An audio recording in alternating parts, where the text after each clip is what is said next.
Mula pagkabata, pangarap na ni Major Jude Salangoy ang maging piloto. Ito ang ibinahagi ng kanyang ina sa katatapos na tribute ng pamahalaang panlalawigan noong Marso 12 sa Capitol Park sa nasawing E. Kalinga fighter jet pilot.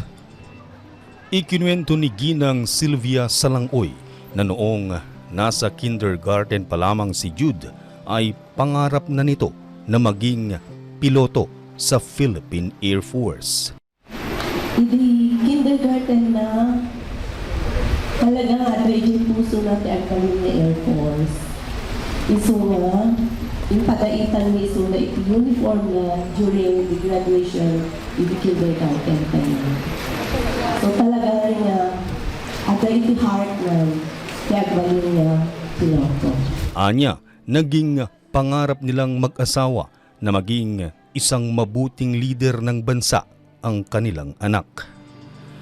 Bangamat maagang nawalan ng ama sa murang edad, sinikap na ipagpatuloy ni Major Salangoy ang pagtupad sa pangarap niyang makahantong sa Philippine Military Academy at makapasok sa Philippine Air Force. Si Major Salangoy ay miyembro ng Philippine Military Academy Siklab Diwa class ng 2014.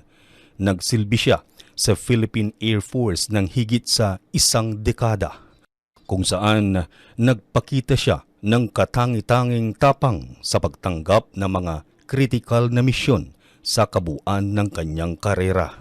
Ayon sa Philippine Air Force, naging bahagi si Major Salangoy sa Pitch Black exercise sa Darwin, Australia kamakailan lamang. Parte rin siya sa delegasyon na dumalo sa 2023 International Aerospace Symposium sa South Korea. Nagpasalamat naman si Ginang Sylvia sa mga natanggap ng kanyang anak na mga karangalan mula sa Philippine Air Force. Ijay Villamor Air Base to Ijay Basa Air Base. It's a comfort for me. Kaya nagadudag ito rumor na pagkatawag ito, mabait si Jude. Adudag ito ang tao na matouch niya. And so that was a comfort for me. Yun ay masasabi ko na answer sa prayer ko. Na-fulfill niya or na-achieve niya, hindi ko na kaya. Magamit siya for God's glory. Kanya ring pinaabot ang kanyang pasasalamat sa mga tumulong sa kanilang mag-ina upang palakihin ng mabuti ang kanyang anak.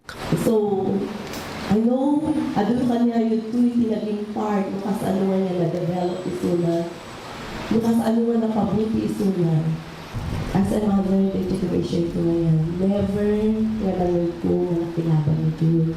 Never nga nanood ko nga dinalog niya. So, ano nga yung nanood ko? 33 lang ni Jude. Ura siya ang sakit tinakot ko. Takas na nga, ala, napanalpas di Jai. Batang na ko ba? Pero ako na kayo nanood ko. Pagayatan na pati ako pinagkuhan. So, thank you very much for your honor of Major Jude Salibag Salangoy's life and legacy.